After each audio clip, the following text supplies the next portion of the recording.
Bonjour, bienvenue dans cette nouvelle vidéo, après 2 ans d'absence. En fait, j'ai eu beaucoup de choses avec mes études, j'ai eu beaucoup de remises en question aussi, parce que j'ai découvert beaucoup de choses sur les langues que je ne savais pas et je me sentais plus forcément aussi légitime que ça de parler de création de langue en public, sur internet. Depuis, c'est pas que je me sens plus légitime, mais c'est que l'eau a passé sous les ponts, le temps est passé.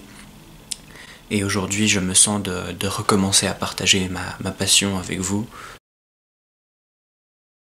Par rapport aux choses qui ont changé, depuis que j'ai lancé ma chaîne, j'ai commencé en fait des études en linguistique. Il se trouve que j'ai appris beaucoup de choses sur les langues que j'ignorais, que je ne savais pas, qui ont changé la manière dont je crée des langues, qui ont changé mon approche, qui ont changé ma vision des langues créées, des conlangues, des idéolangues, appelez ça comme vous voulez. Et du coup, je me sentais plus de continuer à faire des vidéos pour en parler, car j'avais le sentiment d'être ignorant, de ne pas savoir, de ne pas être légitime. À présent, j'ai une vision plus claire de ce que moi je veux faire comme langue, ce que je veux créer comme langue et la manière dont je veux créer des langues. Les vidéos que j'ai faites avant ne sont pas à jeter, elles vont très bien.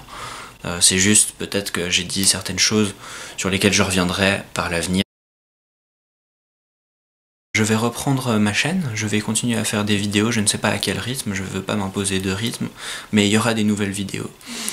Je vais continuer la série là où elle en était, donc j'en étais à comment nommer sa langue.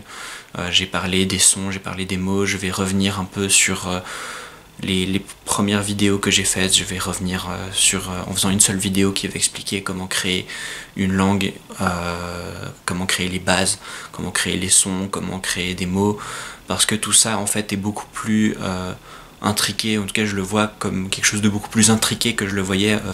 Et je veux revenir en fait sur ce que j'ai pu dire dans ces premières vidéos. Pour ça, je vais pas vous faire 7 nouvelles vidéos, mais je vais en faire une seule qui sera peut-être plus complète. Et je vais me baser sur les premières vidéos. Donc je ne vais pas répéter ce que j'ai déjà dit dans les premières vidéos, ou en tout cas de manière succincte. Le but est d'ajouter des éléments nouveaux et de construire la suite sur la base de ce qui est déjà sur ma chaîne. Suite à la demande de plusieurs d'entre vous, je vais vous parler de création personnelle que j'ai fait moi-même. Je pense que cette vidéo de retour sur YouTube est une bonne occasion pour vous en parler. J'ai à côté de moi un bac dans lequel j'ai plusieurs de mes créations sous format papier. Parce que je fais tout à la main, je fais tout sous format papier. Ou en tout cas presque tout, à l'exception de ma dernière création. Du coup, je vais vous scanner les images que j'ai sous les yeux. Voilà, j'ai une de mes dernières créations, même ma grande dernière création. En fait, ici, c'est le format lié, c'est le format cursif d'une écriture que j'ai créée pour ma dernière grande langue que j'ai créée.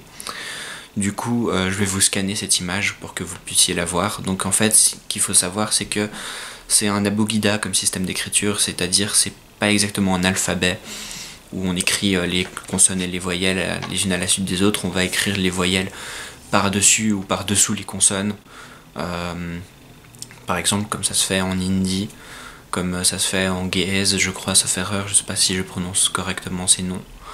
Et en gros, donc ici c'est la version cursive qui est un peu particulière où les caractères sont un peu pas aléatoires parce qu'ils sont logiques, mais ils sont parfois imprévisibles.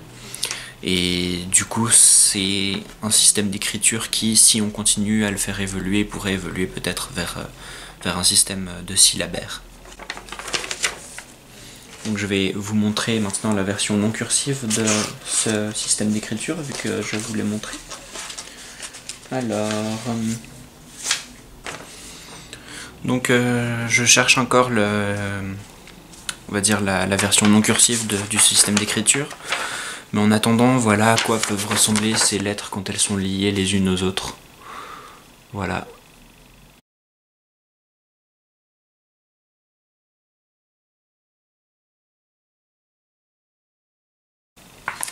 J'ai créé aussi un système de numérotation, voilà, on peut le voir pour tous les chiffres. Donc je compte en base 12 dans ce système d'écriture. Cette langue compte en base 12, donc en gros on a les chiffres de 1 à 12, Et ensuite on a les douzaines, etc. etc. Donc pour faire simple, en gros c'est le Ahadimai, comme j'ai expliqué, c'est un abugida que j'ai utilisé pour écrire la langue que j'ai créée en 2019, enfin que je crée depuis 2019. Donc je vais vous mettre des extraits, je vais vous mettre un peu en exemple du dictionnaire écrit en Ahadimai et en alphabet latin pour le français. Donc cette langue contient aujourd'hui, je crois, à peu près 800 mots. 800 mots, c'est pas beaucoup et c'est beaucoup en même temps. C'est des heures de travail, c'est suffisant pour pouvoir s'exprimer, former des phrases, pouvoir parler, c'est suffisant pour avoir des interactions. Mais ce n'est pas suffisant pour écrire un texte sur des sujets variés. Disons qu'avec 800 mots, on peut écrire un texte, mais on aura des sujets assez restreints.